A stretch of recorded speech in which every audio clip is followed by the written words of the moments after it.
Kia ora, hello and welcome to today's webinar, Enhancing Job Postings Data for Australia, New Zealand and Singapore. My name is Daniel Leadbeater and I'm the VP of APAC Operations.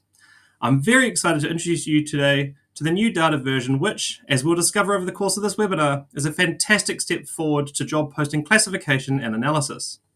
I'm also joined on this webinar by my colleague Ben van Tongeren, who will be active in the chat throughout this session. Today we'll be exploring the 2024 data release in detail, discussing what has changed, the new taxonomies we are introducing, and some of the ways to access the Lightcast data that this update now unlocks. We want this session to be as informative as possible. Please feel free to ask questions as we go through, and we'll address these at the end of the presentation and via the chat function which you should find on your screen. Our recording of this webinar will also be available, as well as the presentation deck and other supporting documents that come along with this release. Today's webinar will be a relatively technical one, where we will dive into the new data set and how and what has changed. Generally, with our webinars, we aim to deliver content that doesn't need prior knowledge and experience with our data and tools. Today, however, the content is designed for people who are familiar with our data and need to understand the changes introduced and how this will affect their analysis and research. So, let's get into it then. What has changed and what is this new data version about? What do you need to know and how is it going to affect you? Well, Lightcast is committed to bringing our customers the best possible job postings data, and over recent years have we been updating our infrastructure to allow for significant improvements on our APAC datasets. In this major update, we are releasing a new version of our data which includes substantial changes to the way we scrape, deduplicate, and enrich our job postings fields.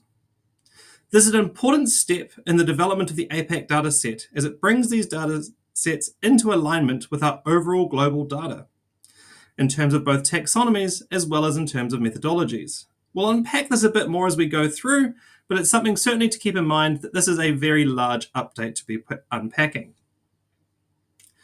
The new data version is now live in the ANZ Labour Insight instance as of the 18th of June and will be available in Singapore Labour Insight from the third week of July, with an exact date to be released shortly.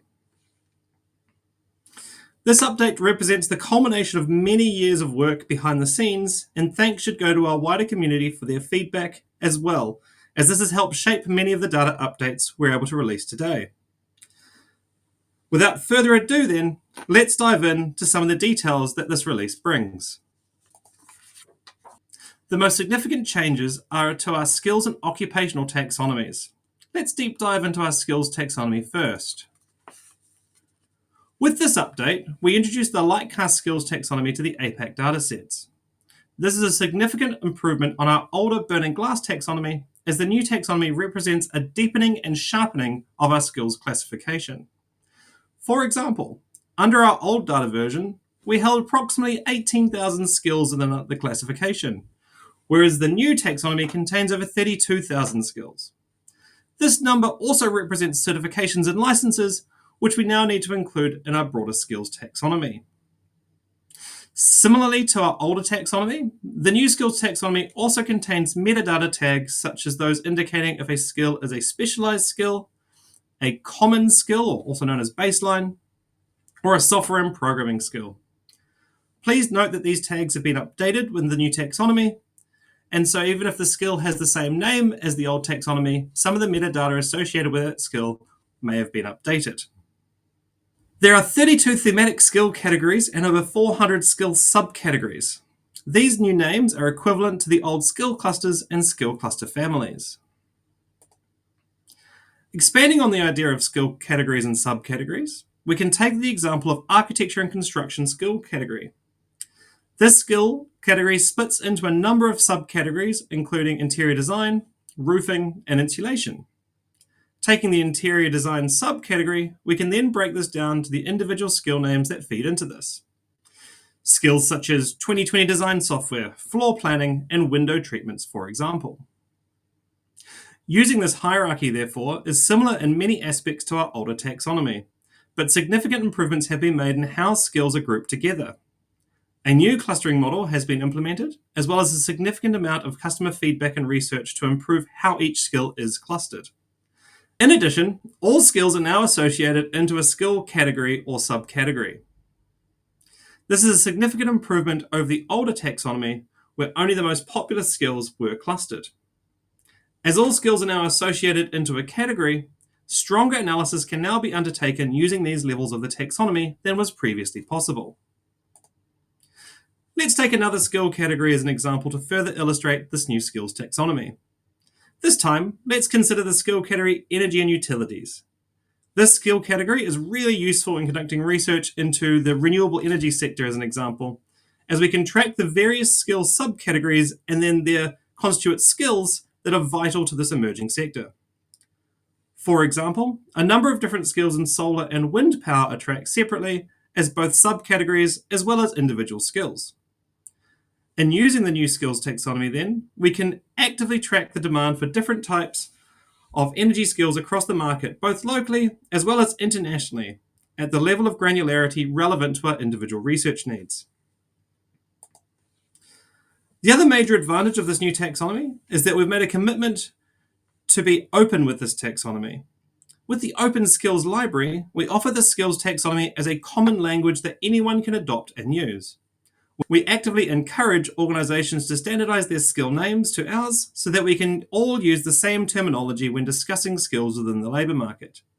If you haven't done so already, I strongly recommend that you explore the Open Skills API so that you can start to explore how this expanded taxonomy might be used in your work going forwards. The new skills taxonomy is also updated on a monthly basis to better reflect rapidly evolving labour market. These changes are automatically applied to our data, with all changes also being applied to the full history of the dataset. I'll discuss the update cadence further later in this webinar, but the faster update cycle is certainly a positive feature of this new taxonomy. This is especially true now with the pace of change imposed by challenges to the market, such as the adoption and adaptation to general AI technologies. One last point on the new skills taxonomy before moving to discuss the new occupation taxonomy is that this new taxonomy is now fully global. The same skills are classified in the US and Germany as they are now in Australia and New Zealand. This full globalization, in addition to the improvement with all skills being associated into categories, is a major step forwards for analysis to compare skill demand across countries.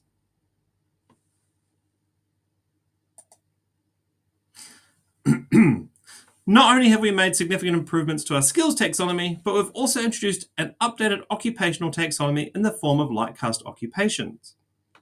Lightcast Occupations, or LOTS for short, replaces the burning glass occupation taxonomy, which we often call BGT-OCS, within the APAC datasets.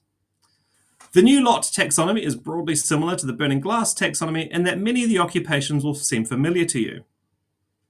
Further, the structure of the taxonomy is also familiar with the taxonomy organised according to job types and functions, finance occupations grouped together, for example, opposed to hierarchically like many traditional government occupational taxonomies where they'll group managers or professionals together.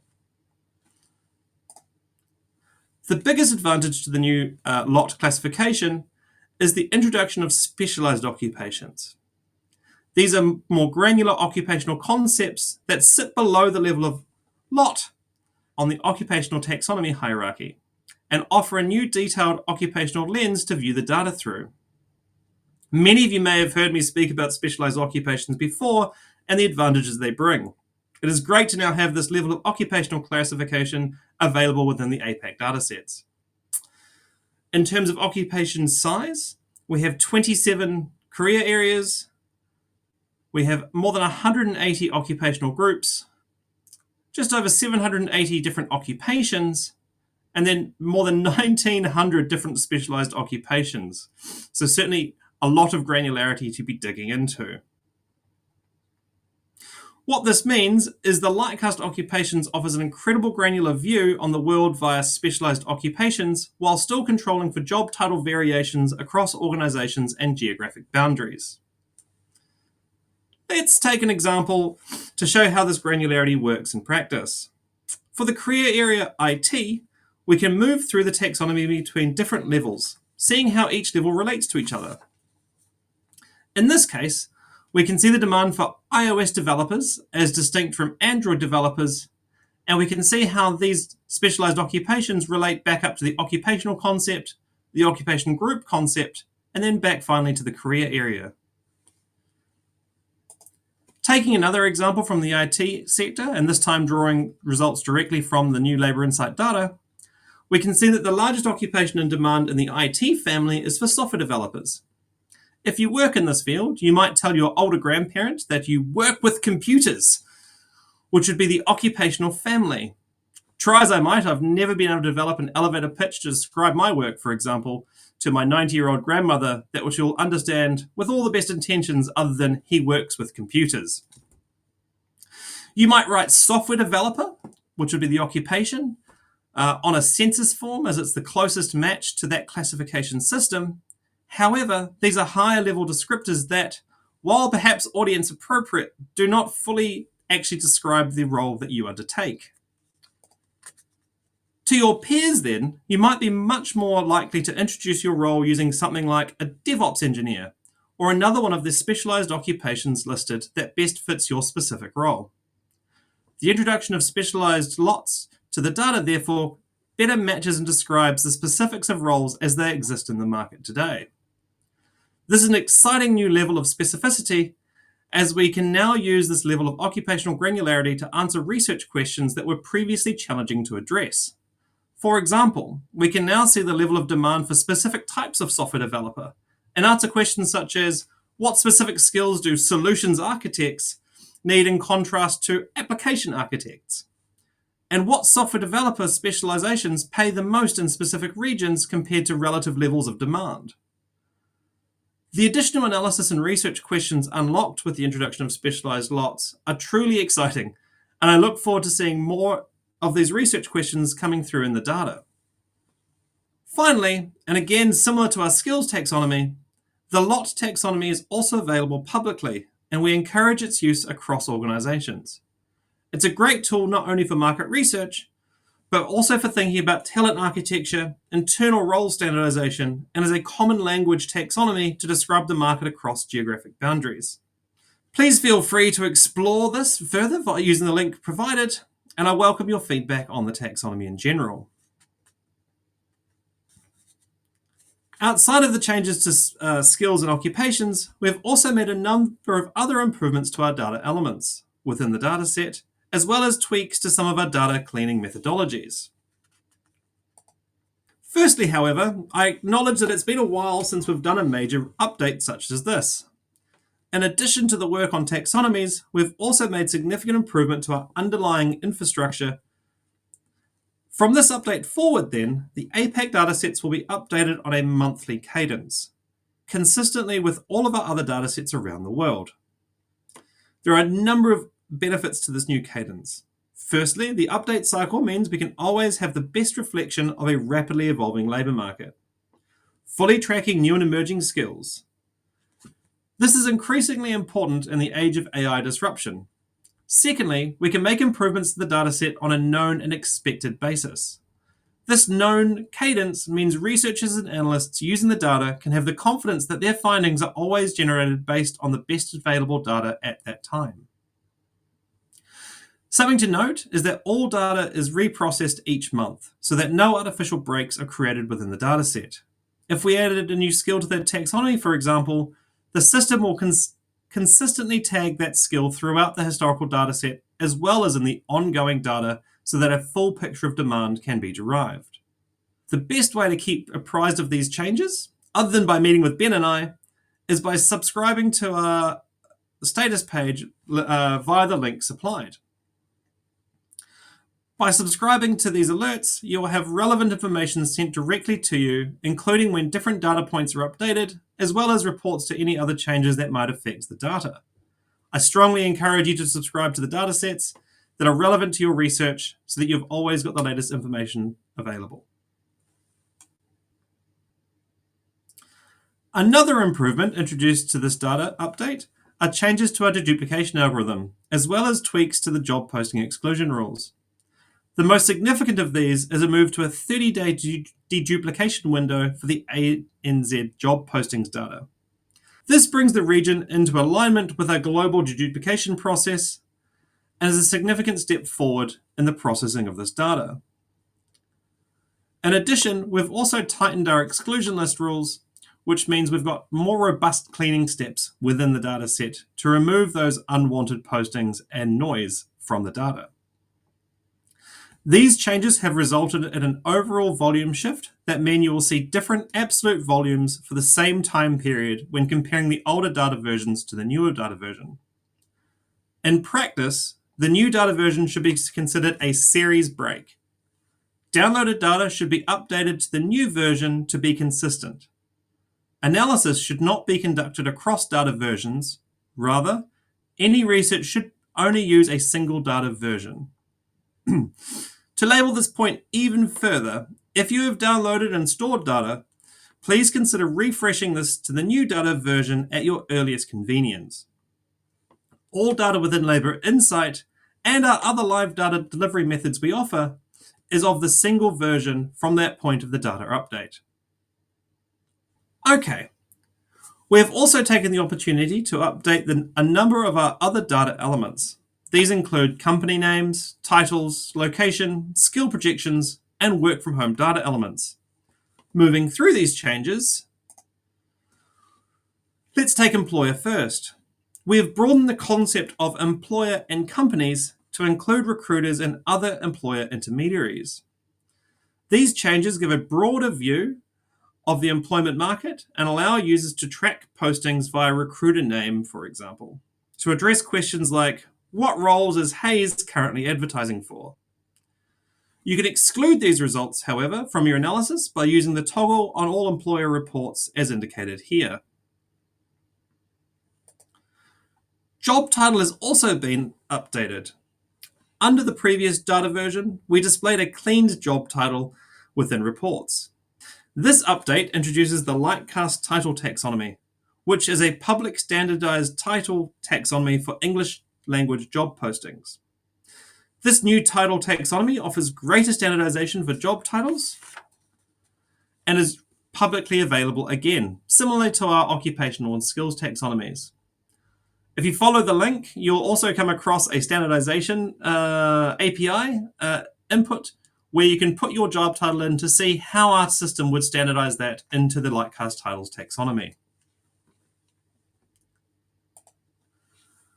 Skill projections. We have updated the model that creates our skill projections to be more responsive. The projections are now updated on the same cadence as the broader dataset and therefore are always projected 2 years out. The knowledge base article steps through the details on these further. Please note that we have retired local skill projections and have moved to a global projection model to enable a larger data pool size to be used to calculate those percentage growths. Some of the other notable changes are a new work from home classification model, which has been implemented. This has greatly increased accuracy and recall of this data element and broadly has improved the data we're seeing back using this flag. The location classification has also been improved and simplified, with sub-city location now available within the Australian data for the first time, supported by the SA4 classification. This is a great win and based on customer feedback, has been long sought after.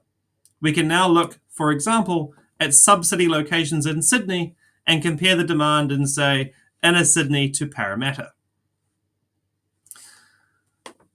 Last but not least, we've also improved our certification taxonomy, which has been rolled into our skills taxonomy, expanded and greatly improved.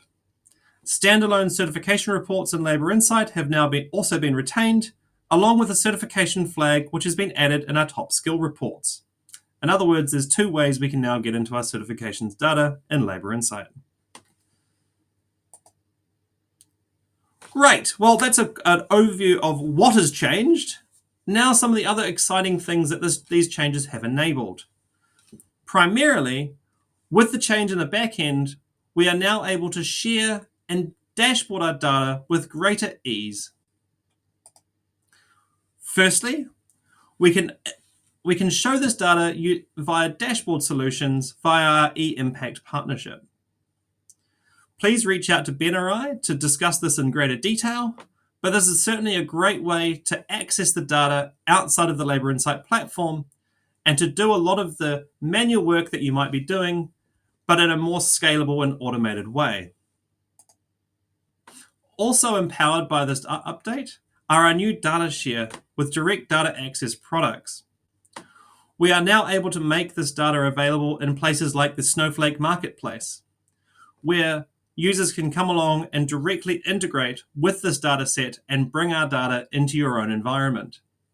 Again, please reach out to Ben or I to discuss this further and some of the options that might work best for you if this is of interest. All right, some final thoughts on this update. This is the biggest update to skills and occupations since the APAC dataset was launched. There's a range of other improvements that allow the data to be more impactful than ever before, and we're generally excited to bring this update to you. Please note that the data versions are not interchangeable. Please rerun any analysis within the new data version so it is consistent going forwards. The evolution of classification engines will also continue.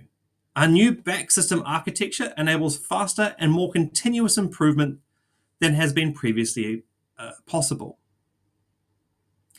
With the new update cadence, this is certainly something to watch as the data will naturally evolve over time. We also have a new architecture which enables new and faster, more streamlined ways to access, display, and benchmark our data. While I've got you, I'd also like to run you through a quick couple of Lightcast resources that I think would be of interest. Firstly, we've just recently launched our Lightcast Global Research Collaborations page, which lists a lot of our academic and other publications that might be useful to your work. If you're looking for perhaps a new idea or angle on your work and research, I strongly recommend you check out this page in order to generate some new ideas and see what others have been doing with this data. Lastly, I also welcome you to look at the Lightcast Digital Skills Outlook for 2024. This is a really great resource where we can pull different data points that are relevant to your region, focusing on our digital skills. Another great point is with this data update, the data you now see in Labour Insight is consistent with the findings in this report, as it uses the same skills taxonomies and occupational taxonomies to dice up the data. All right, so look, I see Ben has been doing a fantastic job of addressing questions as we're going through this webinar. Thanks, Ben. Great to see lots of audience participation there. We have had a few questions from our early adopters as well that I'd like to just address publicly, as I think the information will be really relevant to everyone on this webinar as well, and great to have everyone on the same page. So let me just bear with me for a sec as I pull these up. So we've had a question about what about saved reports in Labour Insight and how have these been affected? Great question. So what we've done is for reports that have been accessed within the last 12 months, we have gone through and mapped those across to the new data version. If there is something there that you absolutely need that's not, please let Ben and I know, and we can do our best to regenerate that saved report for you. Oh, another question about ANZ. Yeah, great question. Look, this has not yet been updated for this data release. That is something we're currently working on, and we aim to have that live in the product by the end of the year. Please stay tuned for more details on that, as it's quite an extensive update within the ANZ classification. The same should be said for our Singaporean visitors on this webinar as well. The same answer as well. So we're working on that in the background, and we'll have this SSOC updated by the end of the year as well. All right, another one. What has happened to the old help site? Yeah, great question. The links we've appointed to this all new knowledge base. Yeah, so as part of this update, we've also retired our older help site, where we've now duplicated the content across to the knowledge base. A great feature of this is you no longer need to be logged into the product to see answers within the knowledge base, so much easier to share across. Time for another question as well. Is there a way to map the old skills taxonomy with the new skills taxonomy? Yes, indeed. We do have a mapping file available. Please reach out to Ben and I offline, and we can then help with that process. It's not an exact mapping, as it is a very large update to the taxonomy, but we've certainly got files that can help you with that mapping. All right. If there's any other questions, please let us know or email after this webinar, and we'll do our best to get back to you as soon as we can. Thanks again for attending, and have the great rest of your day. Thanks.